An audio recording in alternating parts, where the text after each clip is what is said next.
I'm Logan Crawford, and right now on the Spotlight Network, we're focusing on a groundbreaking initiative that's redefining mental health education, not in the therapist's office, but starting right in the classroom.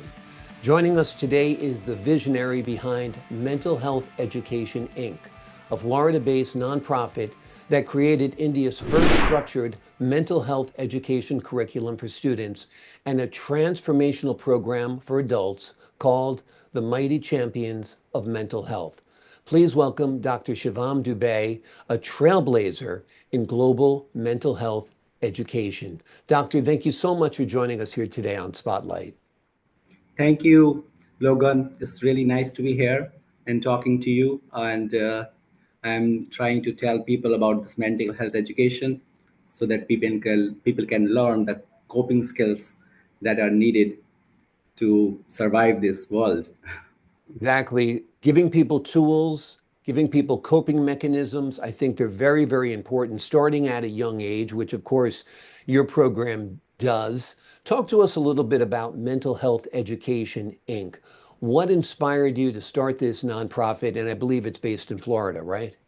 Yes, so I have been practicing as a psychiatrist, and I trained at Harvard Medical School, and then I started practicing in rural Indiana. And Hmm. while I was practicing, I was prescribing medications, diagnosing and treating people. A young girl came to me, and she had self-harm cuts on her arms and thighs, and I was like really worried. I thought she needs to go to inpatient. And that girl that day stopped me. He said, "Doctor, I don't need to go to inpatient." I said, "Why? I worried about you." Yeah. She said that, "Doctor, I'm not gonna die. I'm not gonna kill myself. Hmm. It's just that I have this emotional stress that I cannot take care of it, Hmm. but I can take care of physical pain." And that struck me. Yeah. I was like, "Oh my God, what's going on in her brain?" Yeah. And at that time, it was like 2014, 15. Around that time, it was going on in whole world. Mental health was getting worse. We were spending billions of dollars on suicide prevention, that prevention, and treatment and hospitals, but it's not stopping. It was keep increasing. So I looked at that time into research. What is it? What can we do? So basically, to control any disease in any community, or you have to have three modes of intervention: primary prevention, secondary prevention, tertiary prevention. Secondary prevention, I'll talk to you what is that. Secondary prevention is that you teach people what is depression, anxiety, and screen them. And if you diagnose them with depression, anxiety, ADHD, you treat them. That is early detection and treatment. That is what we are all doing. We are trying to figure out if you have depression, you do screening and all that. But what is primary prevention? Primary prevention is that you act even before the disease has started. Even before you have got depression, you teach the education so that people don't even go there. See, stress is inevitable. We our children are growing up, their parents can divorce, they can have financial problems, they can get accident, they can have disease, all kinds of things could happen, we cannot control it. But what we can teach them is how to survive. Exactly. And And to understand what they're going through. I mean, a yes, lot of children might not understand why they're sad all the time or understand why they're anxious all the time. But your program actually gives the students and the young people the tools they need to understand what's going on up here. So I guess yes, that's why you believe that mental health education needs to start early in schools and not just be part of therapy or after a crisis, right? yes. See, the children, when they are born with a DNA given to them by their ancestral parents, right? If everything is fine, your liver is working fine, your body is working fine, when you grow up, then you make core beliefs. You create, understand your identity. At that time, what we are teaching them: calculus, mathematics, geography, history. We are teaching them everything about outside.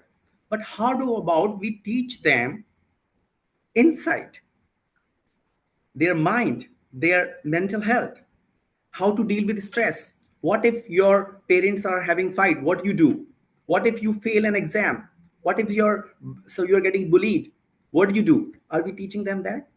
Not just here, there, but a curriculum, a subject like mathematics. The time Exactly. has come that we do it like that, not like just random teaching here, there. Some teacher comes and give them a talk. No. Exactly. Yeah, we have those little Or assemblies that come where a teacher or a policeman, often a policeman, comes and talks yeah, about the dangers of drugs. That's too little, too late, and in incremental doses. Much better to be, like you said, be part of the reading, writing, arithmetic, history, social studies, mental health education. We have sexual health education for kids in school. Why not have mental health education? Now, you've actually implemented this in India. Tell us about that. yes, yes. So we have launched a subject, mental health education. It's a proper subject like mathematics, geography. When we implement a subject in a school, the whole school changes. There is a new subject, no new period in which a teacher goes, and every week for 30 weeks, school opens for 30 weeks, around 30 weeks. Every week the teacher goes and they all have a book, and it's grade wise, age appropriate. The teacher goes into the class and teaches children about mental health education curriculum that we have created. In that Wonderful. class, 20, 30, 40 students, they're talking about, we are asking them questions. Why is that? Why is it? They're asking questions about themselves. Curiosity. We're telling them about prefrontal cortex. We're telling them about limbic system, brain stem. We are telling them what is impulsivity, what is positivity, mindfulness, problem solving. This is taught in a structured way, and every 6 weeks they get assessment done.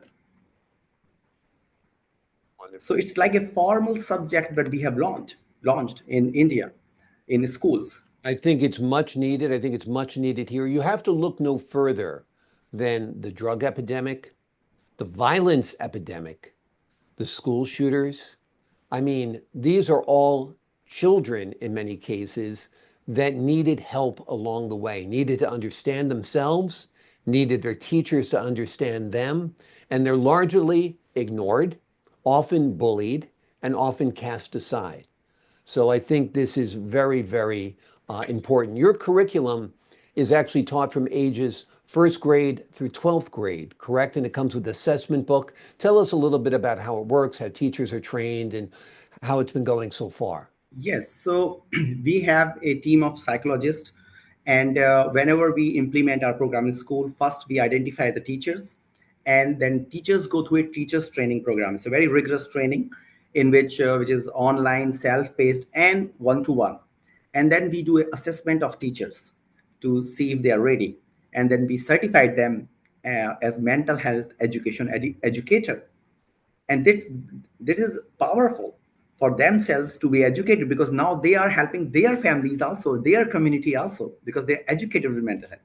Now those teachers then go into their schools and teach grades, every grades, different grades, and then they are involved in also assessment of the education.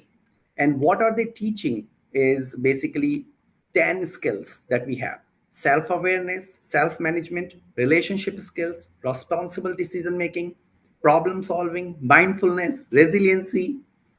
And you won't believe, Logan, that this is proven, it's research based, thousands of years, and we have been practicing it.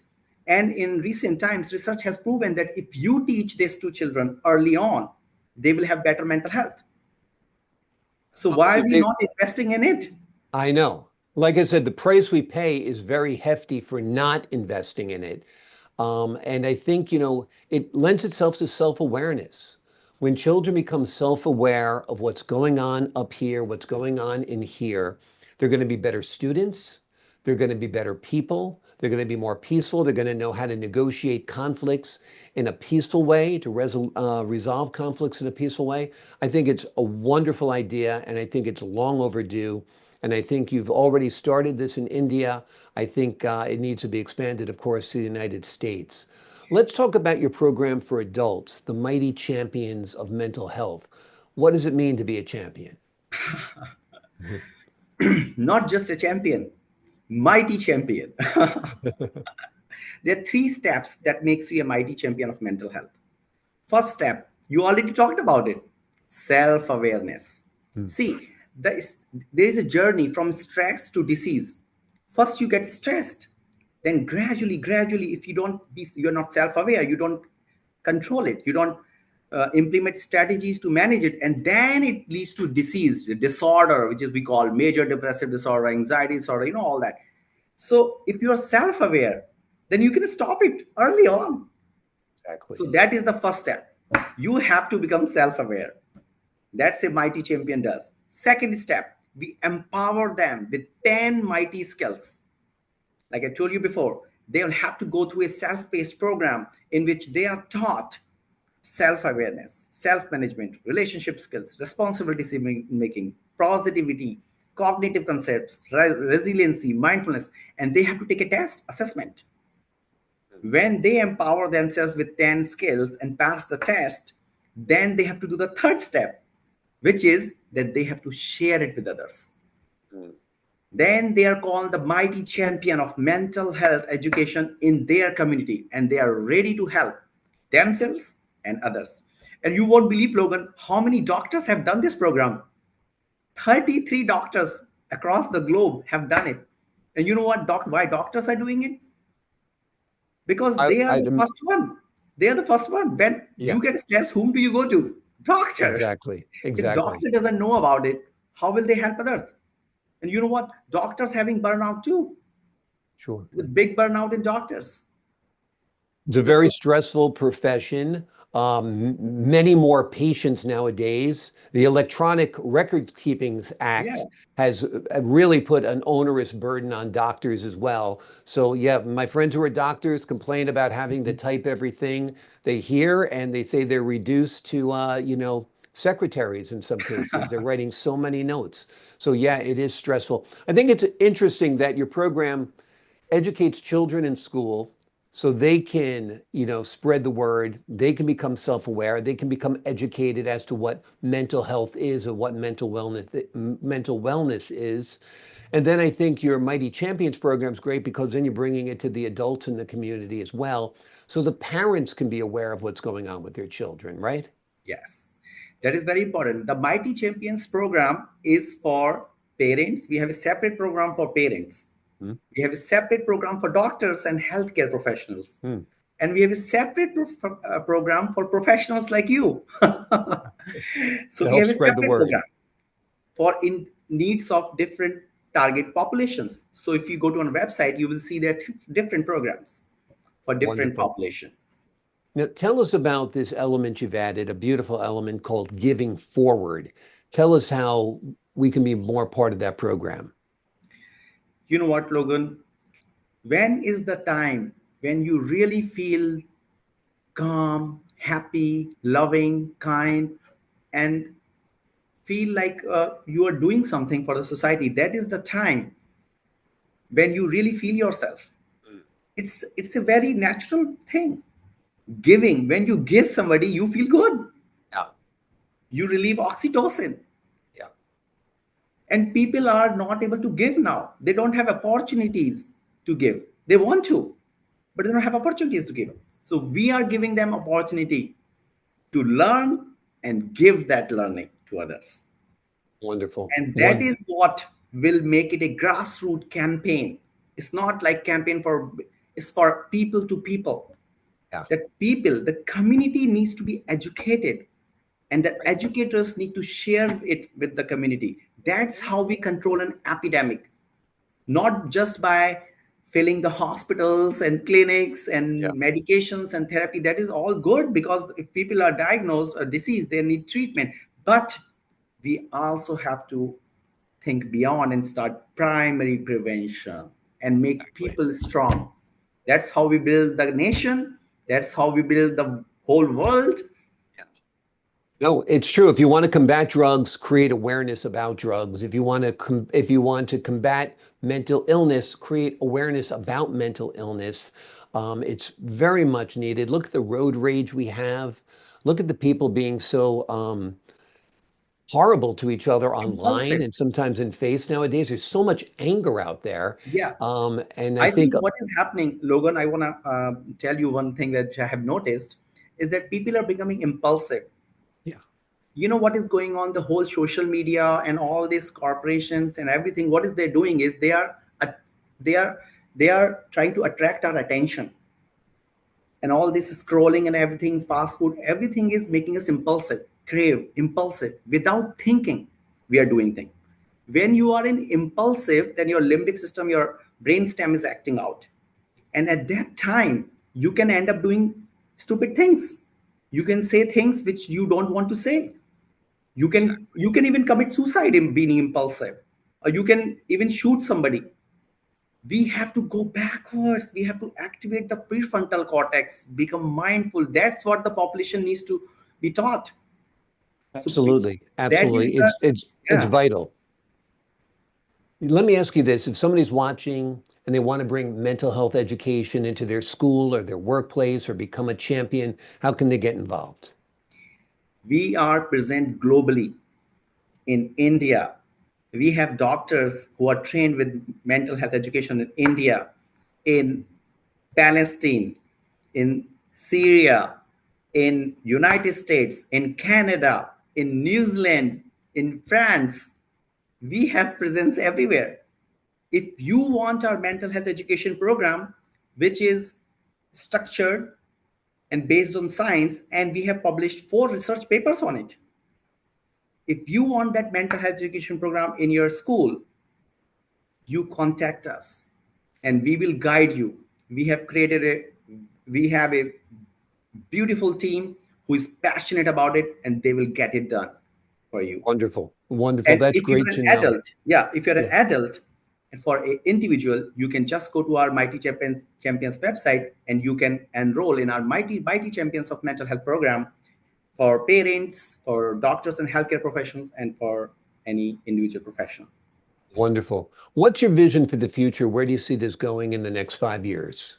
Definitely, like I said, we want to create a grassroots program where people are getting empowered. They're becoming self-aware, they empower themselves, and they share. That's my vision.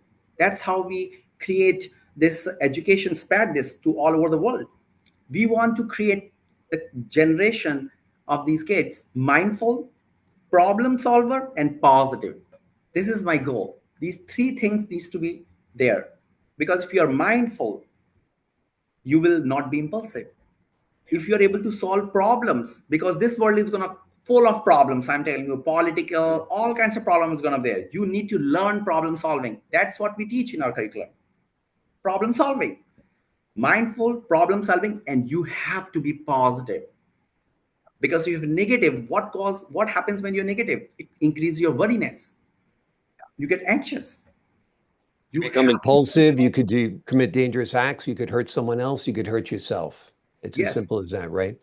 And of course, this isn't just about mental health awareness. It's about creating a world where emotional education is as fundamental as math or science. To learn more, there is a website linked below. And of course, you can watch inspiring stories on YouTube as well that are linked in our description. Doctor, thank you so much for joining me here today and for leading this important movement. thank you, Logan, for your time. I really appreciate that. I appreciate your time, your insight, and your wisdom. To the folks at home, I'm Logan Crawford, thanking you for your time this time until next time on Spotlight.